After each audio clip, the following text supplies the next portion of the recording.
we've got both sides done now.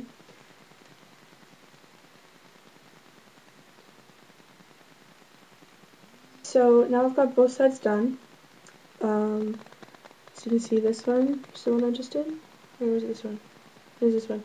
This is the one I just did. And the only thing I really added was eyeliner on the bottom to give it more of a enhanced black look.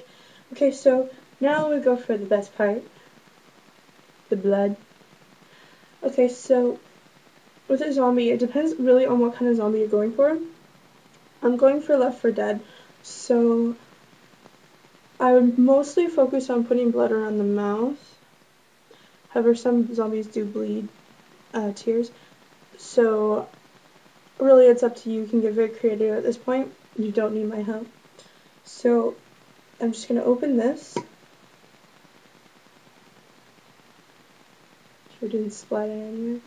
And then I'm going to take a Q-tip and I'm going to go on the inside and do that and take a little bit off like this and put it in the corner of my mouth like that.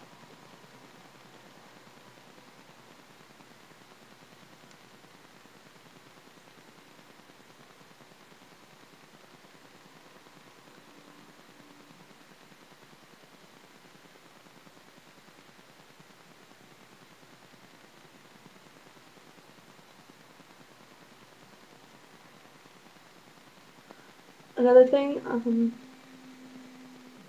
zombie makeup does, especially fake blood, does not come off with ease. It takes some time. My best advice is to use baby wipes.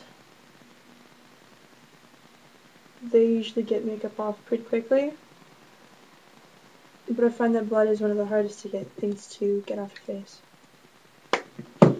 Okay, so if you see what I did here, I just took some blood and rubbed it in the corner of my mouth, like that, and just kind of dragged it down. And then from the center, I just kind of did this.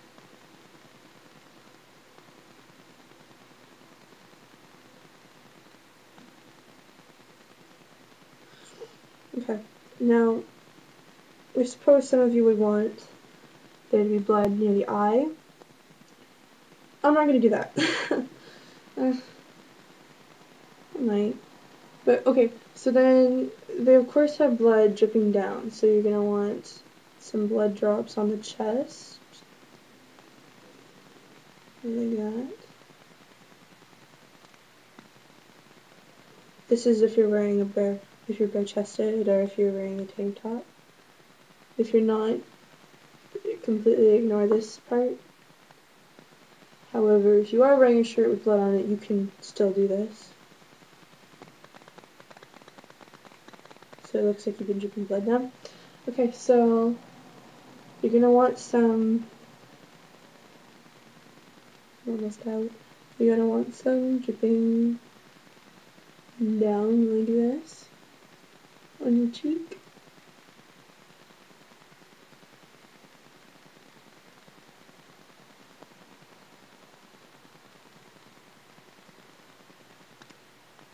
You see how I did that? I took a whole bunch on the Q-tip, and then I did this.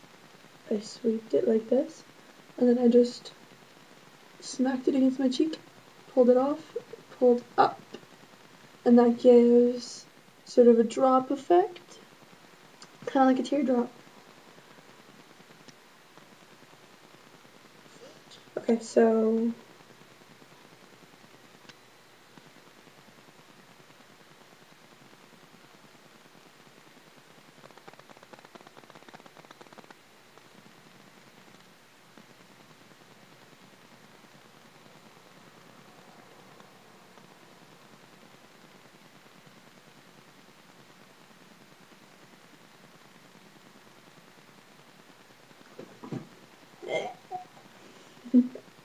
okay, so then the final thing we have to do, put the blood away.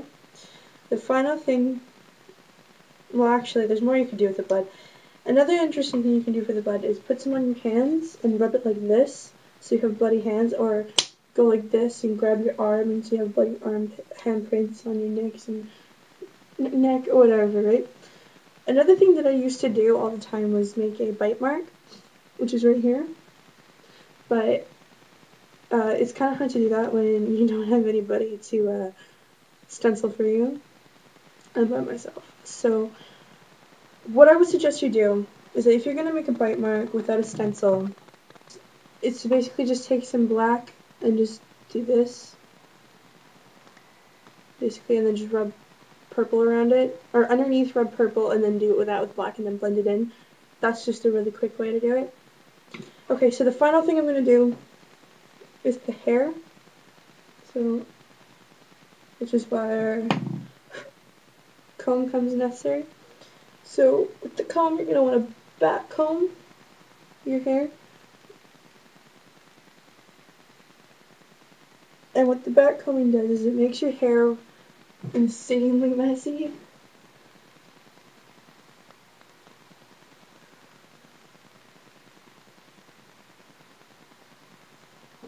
See?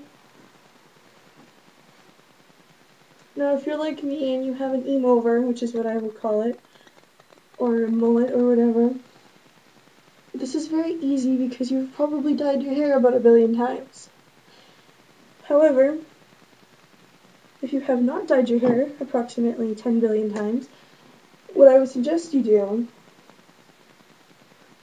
is take some of this Got2b Free spray,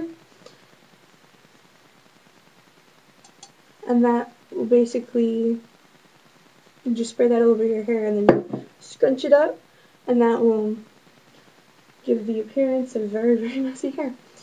Alright, and that's pretty much it. So I hope you enjoyed the tutorial, I hope it was helpful, and have an amazing zombie-filled day.